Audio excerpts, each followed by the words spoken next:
when I was at the farm stand, and I saw all these gorgeous pears and apples. I thought, I've definitely got to make a pear and apple crisp for my barn warming. So I've got 2 pounds of Macoun apples. I've peeled them and diced them, and I've got 2 pounds of Bosc pears. You can really choose any kind of apples that are firm and crisp. And you want pears that are firm also, but also sort of juicy. You can see when I peel them, they're just delicious. So, peel them, and then I'm gonna cut them in 3/4 inch dice. Take the cores out. It's a little bit of a messy job, but worth it. Okay, so that's 2 pounds of apples and 2 pounds of pears. And I'm gonna add cranberries, 3/4 of a cup of cranberries. They're dried cranberries, and I think they're really sort of autumnal and delicious in this. Now to give it lots of flavor, I'm gonna put in lemon zest and orange zest. About a teaspoon of lemon zest. A teaspoon of orange zest. I like to mix them because one's a little sweeter, one's a little tartar, and this way neither of them really overwhelm the pear flavor. And then some juice. You always want a little juice to mix with the flour and sugar, so it gives a nice sort of sauce when it's cooking. So about 2 teaspoons of orange juice, about 2 teaspoons of lemon juice.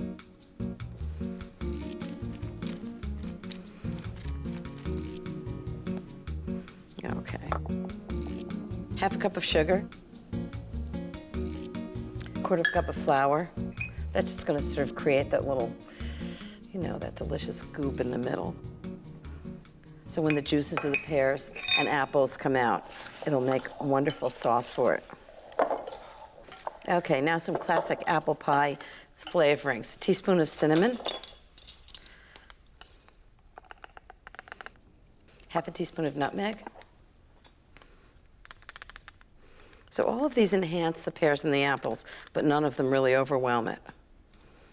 Just to bring out all that sort of gorgeous pear and appleness. Okay, so I think I'm gonna fill the ramekins.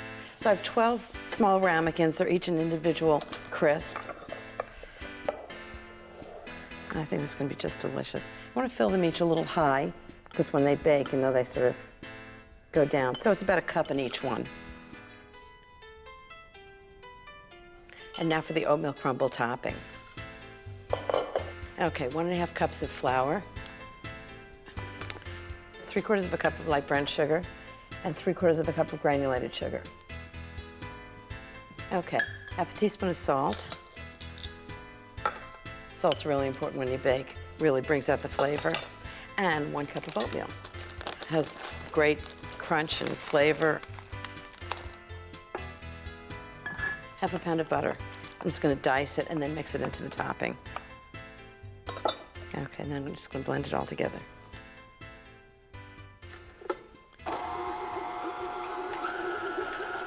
So you wanna let this go until it's like in big crumbles, which is right now. It's great, you can smell the cinnamon and nutmeg.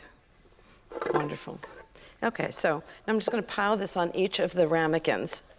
Just big crumbles on the top of each one. Now how good does that look? So I'm gonna put these in the fridge, and then later before the party, I'm gonna bake them 350 degrees for about 45 to 50 minutes until the top is browned and the juice and the fruit is all bubbly. Will you take a crisp and I'll get you a spoon? You know, it's very good.